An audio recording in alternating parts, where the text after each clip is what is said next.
Let's talk about the exteriors, Arun. I'll start with you. For a waterfront house, I think this is the best thing to do.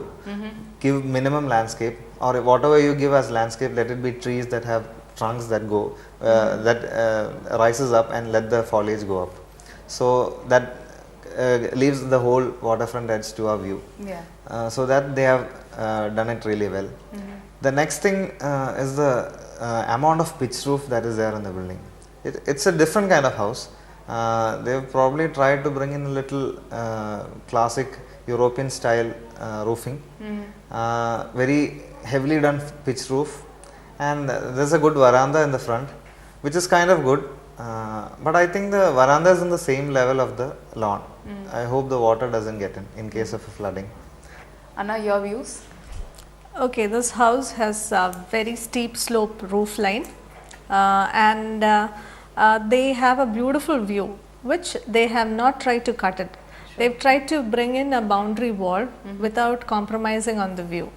I'm sure when you have a house against near a water body, people can easily access it through boats and all this. So they've got very tall boundary wall. They've done it with grill. That is a good thing when you look at it. Landscape is generally, they've got lush green lawns, and they've got certain pebble garden in some corner.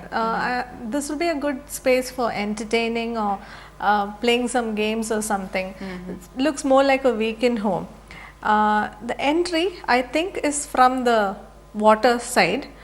I would have wanted that entry to be a little more grander. I think the jetty which they have given, it's right in the center. It should have been moved to the side, which will give a better view to the backwater. So after the exterior, it's actually the living room which speaks about the style and the style of the people who are staying there. So I would like to know what you think about the living room, the interiors of Fourtuna. The interiors again, just like the exterior, there's a lot of mix-up. They have tried to do a lot of things.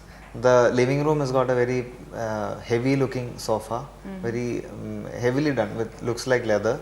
And then interiors are dark. They've gone for a lot of dark shades on the wall, like wall paneling in wood, again painted in dark. And then the ceiling has got wood, again that is dark. Then some furniture again is dark. The bedroom walls, they also have paneling which is painted dark. So it's a little dark. I feel it should have been a little more brighter, like off-whites or even whites would have been nice. I mean, you have a lot of light coming in from the waterfront side, and all that could have been reflected into the house by having white walls. When you go into the dining area, the chairs look totally different. One thing about the house is complete area is having false ceiling, and they've paid a lot of attention to the false ceiling than what they've given below.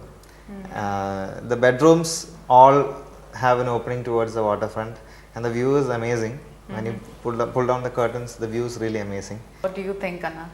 I couldn't help noticing all the bedrooms have big French windows. The bar area suddenly pops up from somewhere in terms of color and also the positioning of it. The woodwork, the amount of woodwork they've done is a little too much on the ceiling, on the walls, on the floor. That makes a space look smaller. Okay, so let's move on to the next criteria, that is decor and color. Anna, I'll start with you.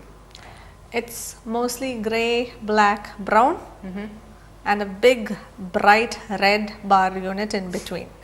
So kind of making you feel that's the most important thing. But if they wanted to use it as an accent, the finish of it should have been also paid attention to.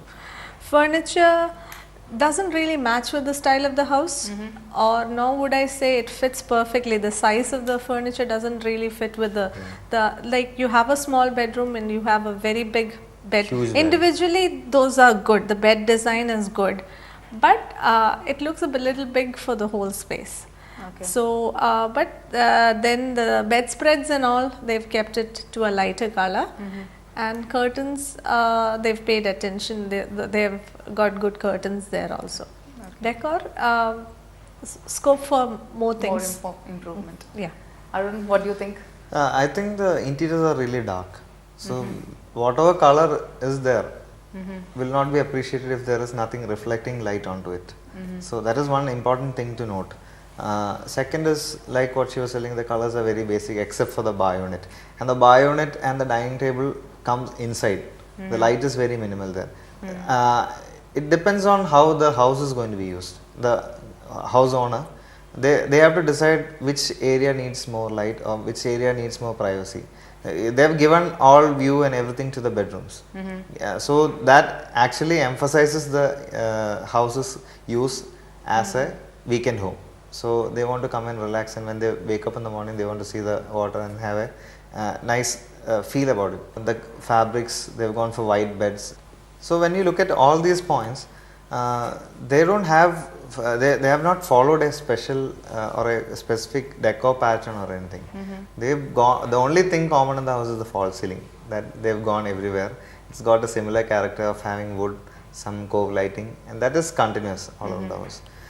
But other than that, it's just functional spaces with very dark walls. That is what I am saying.